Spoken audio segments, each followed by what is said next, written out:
Bertemu kembali. Dua lokasi pelombongan unsur nadi bumi bukan radioaktif NRREE diluluskan membabitkan keluasan kira-kira 400 hektar. Antara perincian dari Negeri Sembilan bersama Suliana Muhammad Safwan. Silakan Suliana.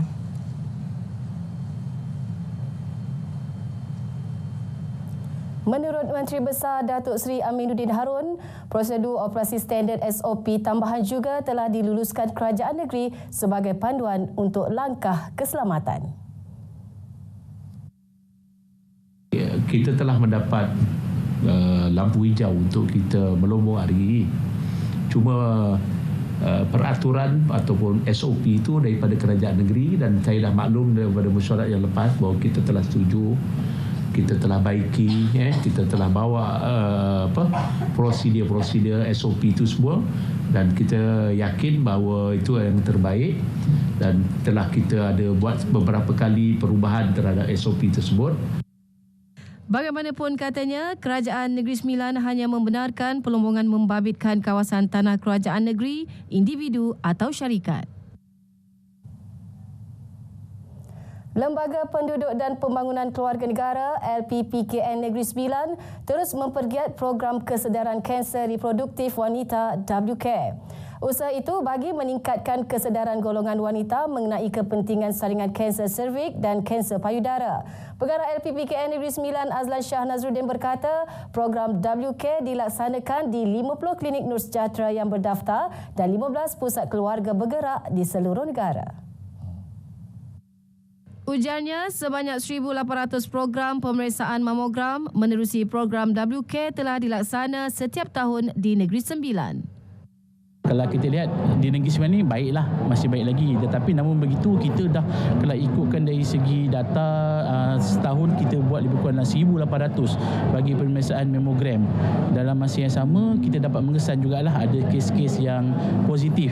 Jadi sebab itulah kita harus menekankan usaha ini untuk kita terus mempromosikan supaya pengesanan awal itu boleh menyelamatkan nyawa. Menurutnya, langkah tersebut juga bagi membolehkan penyakit dirawat lebih awal dan berkesan, sekaligus meningkatkan kadar kelangsungan hidup mereka.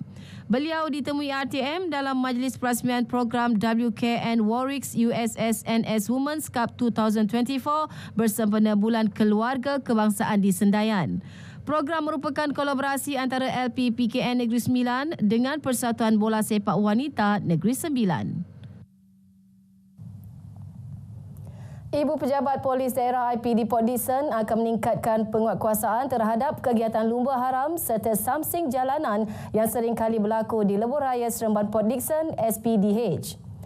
Ketua Polis Daerah Port Dickson Superintendent Maslan Udin berkata, penguatkuasaan tertumpu pada hujung minggu berikutan kehadiran pengunjung ke daerah itu melebihi 60,000 orang.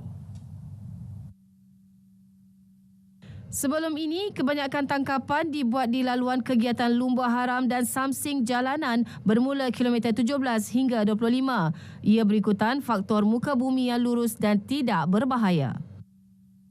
Jadi untuk lumba haram ataupun yang melakukan menggunakan menunggang secara berbahaya, kita telah menjalankan operasi padu di bawah bahagian trafik, dan operasi itu dijalankan secara berterusan.